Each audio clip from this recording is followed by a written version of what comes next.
Hello everyone, I hope all of you are doing well.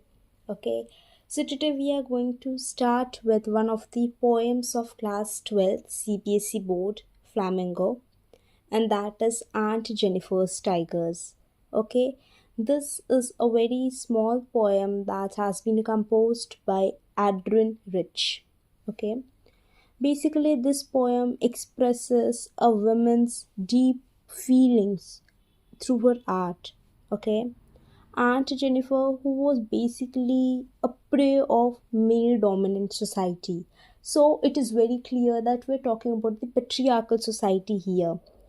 There is no one with whom she could share her pain. There was no one with whom she could share what she feels. She even could not oppose her husband. She was greatly tortured at the hands of her husband.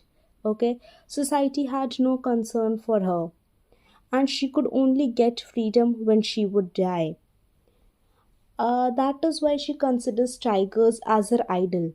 She expresses her feelings through embroidery, and in the embroidery, she chose tigers. She made tigers. She knitted tigers because she chose tiger as her idol. Because tigers have some innate qualities of power, strength, freedom, self confidence, fearless, right? And all of these qualities were missing in Aunt Jennifer. Therefore, she tries to find some meaning to her life by drawing those tigers. This was just a short summary of the poem, a crux we can say. Now we will be dealing in detail, stanza by stanza, so that you get a proper clear understanding. Okay?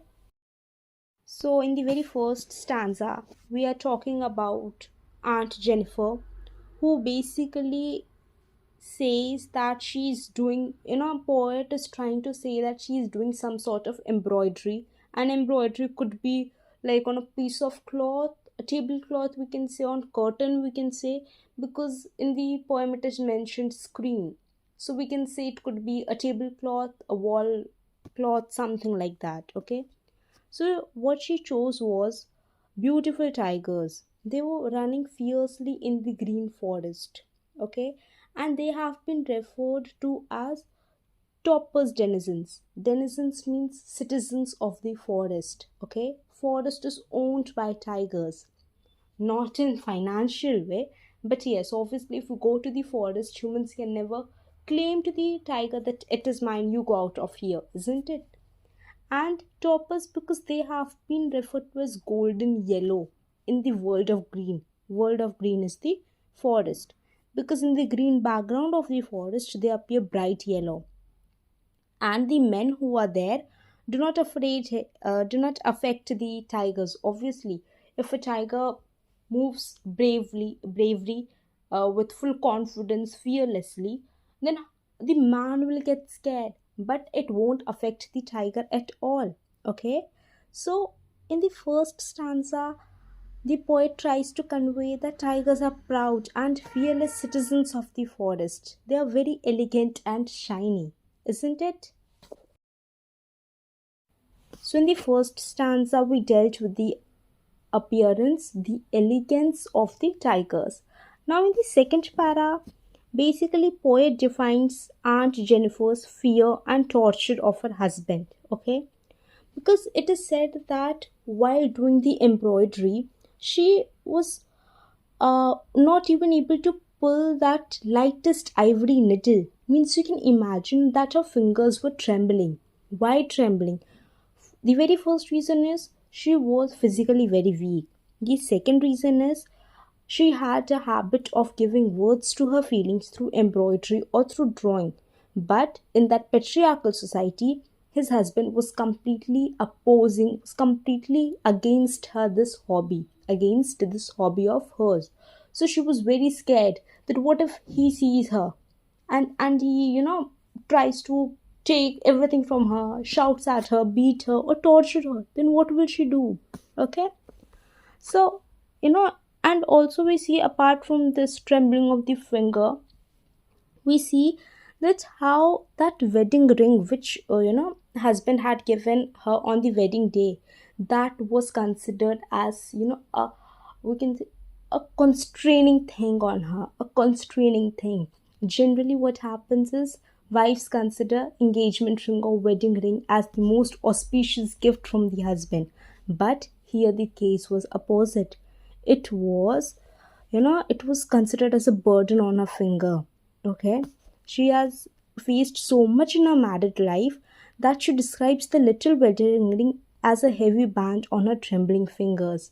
And in one sense, it is also considered that ring is considered to the circus ring, and there's a ringmaster. Ringmaster is the husband, and that ring, in the ring, the that Aunt Jennifer had to perform the tasks that husband would say. It means she was completely under the control of her husband. Okay, so basically in this para we see that how she was being constrained, and what was the dominating behavior of her husband, and how she could not even express her feelings. All right.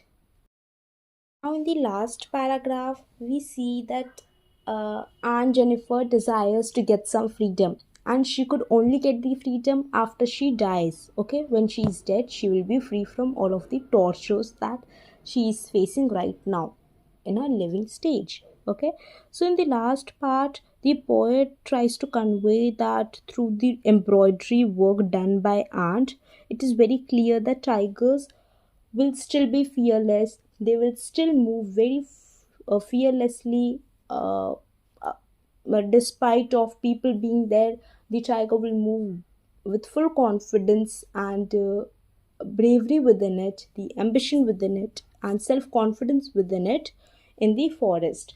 But this Aunt Jennifer will only be free when she is dead. Okay, she will attain freedom.